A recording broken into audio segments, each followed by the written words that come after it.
Huwag kang manghinayang kung mayon ay nabigo ka. Tandaan mo, mas magandang nabigo ka dahil sinubukan mo, kesa sa nabigo ka nang hindi mo pa sinusubukan. Ang pagkatalo ay bahagi ng buhay. Kung hindi ka matatalo, hindi ka matututo.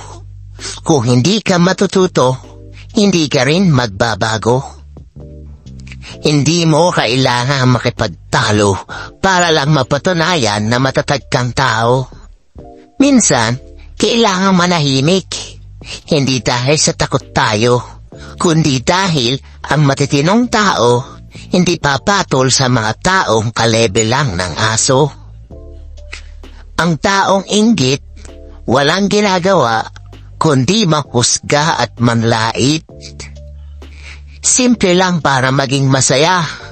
Matuto lang makontento sa buhay at alisin ang inggit sa katawan.